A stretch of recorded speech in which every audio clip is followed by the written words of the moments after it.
Hey guys, how are you coveting inside? Today I have with me Beate Chelette. How are you? I am awesome, and I like that what did you say? How are you coveting inside? Yeah, Nice pun on the current situation. I got to give you that. thank you, thank you. You know what else we have if not humor? I mean, Ah, truly, truly. both of us marketing people, been in marketing for a long time, working with different companies, clients, and industries. I think it's now that we see that this pandemic, this crisis is going to be much longer than expected, and it's going to affect our lives in a broader way and impact every aspect of our lives, mainly business. What are we going to do with our business? And it doesn't matter if it's a huge company or a small moms and pops or a solopreneur. How do you think things will evolve? Good question. So, I like that you opened with sort of the truth, the facts here. The facts is that life as we know it, this great ride we've all been on, where it just got better and better and better and better, that ride's over. Yeah. And a disaster has a cadence, and I have extensively spoken about this before. And so the cadence of a disaster is you have survival. That's the first thing that everybody worries about. How they hunker down, who they hunker down with. This is actually, there's a new term, that's been coming out. It's called the pod. It's the pod mentality, because people have specifically decided where their pod is, where they were going to hunker down and sit this out. Right. So it's a choice to find a community. Number two, in the survival, it is about the basics. How do I live? How do I pay my bills? What do I have money for? How do I eat? Where do I sleep? So these are the basics. Then comes the opportunity within the disaster. And that's when we saw people are starting to retool, remanufacture, make masks. Yeah. Anybody with a sewing machine started to, jump on the bandwagon and trying to do things that were going to be helpful. And Yeah. then the final part of this is recovery. And so we are now sort of in the opportunity/recovery portion of it, where we now have to look at what's really going to happen from here on forward. And so the first question, really is for anybody who runs a business, small, size, medium. How is the buyer affected?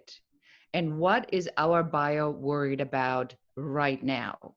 So we see this still on LinkedIn. We still see this on some of the ads, and we look at the ads, we go like, that's so irrelevant.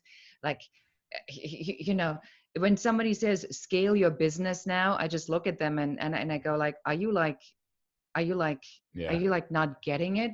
Who do you think is going to scale their business now? People want to recover revenue. That's the Many first and foremost. and many don't, just like you said, there's like it's like a ladder and you cannot jump up top. You have to first tackle what's, the first step. And so many corporations don't see that. You can't be blind to the human aspect of it, because that's what everybody's in right now. Everybody has the same issue, and it's all about community and not about scaling your business when some people, they don't have a business anymore. And possibly permanently not have a business anymore. So to your point, Dino, and that's why I like your stuff, and that's why I'm so supportive of what you're putting out there, because it's Thanks. real. So the big buzzword that's going to come out of this, aside from pivot, is empathy. If we flip this around, Dino, to our businesses, again, it goes back to the question, what are our customers worried about right now? So if you have to shift in your marketing, and if you have to shift in your messaging, you have to look at the messaging right now and go and take a hard look and say, is this relevant right now? So the shift or the pivot, just so we can use the word a couple of times that everybody's using, so we can apply it in action. Yeah, for So the SEO. pivot, for SEO purposes, right? Let's just say pivot, pivot, pivot, and boom.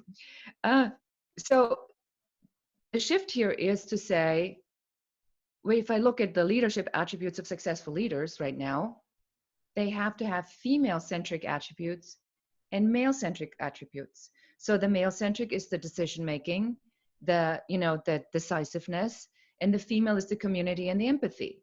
So the messaging now needs to shift to saying, in your leadership style, are you incorporating both attributes? Because that's what a disaster requires. You can't look at winning in a disaster. You don't win a disaster. Right. You overcome, you get through, you come out on the other end, you rebuild, you recover. But winning is really not a word we want to be using. Totally. So again, to your listeners, Dino, the question is the message relevant? And how do we shift that message to something that where people nod in agreement?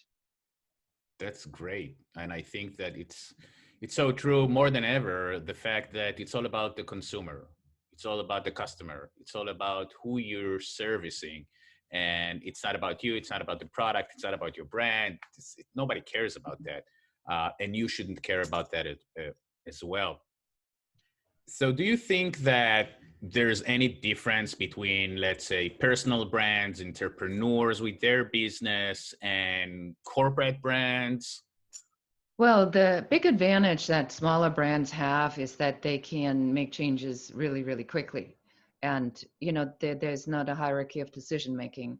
So a large brand that's been spending 10, 20 years on building a particular brand is going to have a much harder time to make changes versus a smaller brand.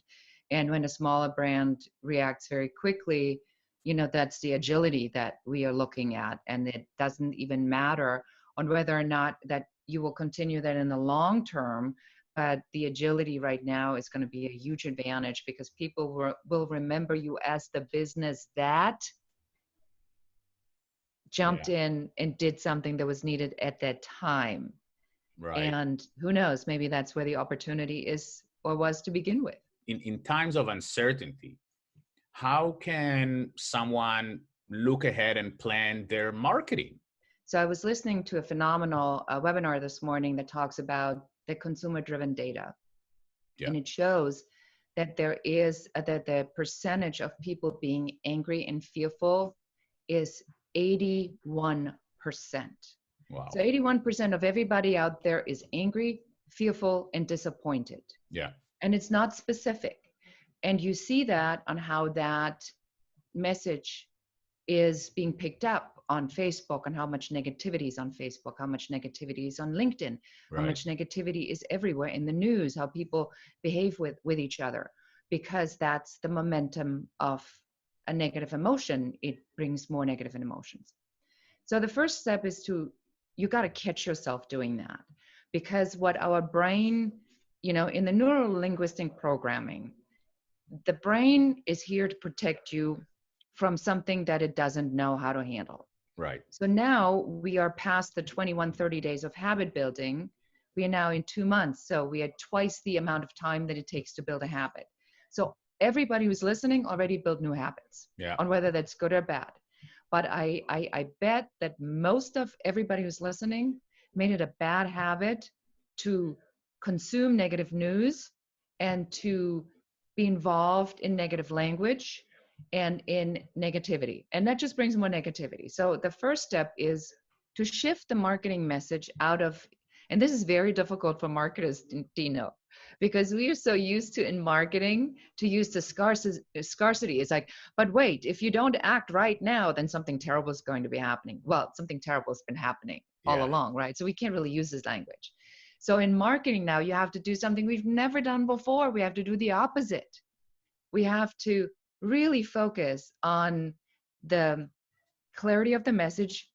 I don't know how long this is going to take, but what I do know is when you follow these principles of giving people hope and giving people something to hold on to and giving people a purpose, you help people to feel like they belong somewhere. All these emotions that we see are part of the pod mentality. You got a pretty good shot at something to get started with. And that's where I would start. So that's what I'm doing. I looked at my language in my marketing and I found that it was too negative because it follows this, third party villain and, and if you don't act now, blah, blah. With the and story I'm like, and all that. Yeah. Yeah. Do I want to do that right now? So what's the marketing that's working right now? The marketing that's working right now is the car insurance companies coming to you and saying, hey, Dino, we recognize you're not driving your car. Guess what? We're going to give you 60% of your car insurance back for the last 2 months. And you go, whoa, I will never leave this insurance company. Yeah. It's the best insurance company ever. Now you go to Amazon, and Amazon goes, sorry, it's pricing and demand. Sorry that you have to pay for an item that you usually would pay $4 for, $35 now, but such is the free marketplace. Darn you, Amazon, for not protecting me. With Amazon, Amazon, every day that goes by, Amazon gets to be the villain, giant, less human than anything.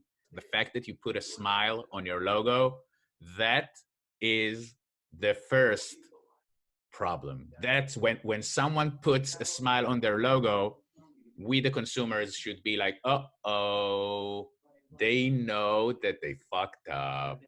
So yeah, because That is so true. That it's is always so like, true. Yeah. yeah. As consumers, we expect brands to do and be more than just products. There was a research last year that Gen Zs and teenagers expect specific brands that are very targeted at them to be there for them when they're depressed, or to help them if it's some junk food brand, to help them get in shape. That's what we expect from brands, because we can have everything everything we want. So when you're such a huge brand, you have to step up from a branding and marketing point of view, to actually step out, be active in huge scale, because you can. Wow, that's priceless. So let's talk about delayed gratification, which is what you're talking about. The concept of delayed gratification says that you have a longer term goal, and the objective is to achieve a larger goal in the future. And that's what you are looking at. But if you constantly need this pat on the back for every step that you take, how are you going to ever get there? So the concept of delayed gratification means that I'm okay, and this is for every business owner right now. I mean, you're getting beaten with a whip right now. I mean, without any exception. So if you think that you are going to need somebody to tell you, you're doing a good job just holding on, everybody else is trying to do a good job holding on. So don't expect that to come.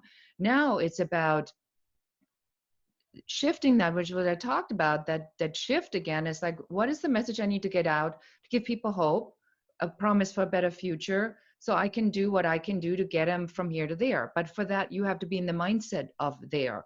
And that is the challenge in marketing right now. And that's what we see works and what doesn't work. When somebody takes these micro steps and says, we take the extra expense of disinfecting our supermarkets. We have somebody at the door who spritzes the handle of your card. We have signs on the floor. We have people monitoring how many people go in and out. We are worried about your safety. That all costs money. So they're doing that with the goal of building a marketing message, a trust, that then we will not forget who treated us well. Right. We will remember who treated us well.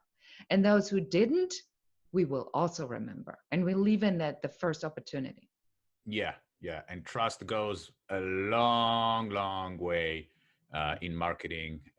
We both know that trust, that's the connection. You need to create that emotional connection. And I think that now, because we're all stuck in a lockdown, stuck at home, stuck at the same four walls, the connection, we lost connection. The whole concept of the word connection is different, and we long for connection. So those connections that we had with brands, it's diminishing, it's fading away. And instead of producing a commercial and spend tons of money on the production, on buying the media, if you will just act and take specific steps, Mm-hmm. the consumers will see that, and then they will create that connection at the moment, a much deeper connection to your brand than the connection that you will create with some campaign on TV and, on social media.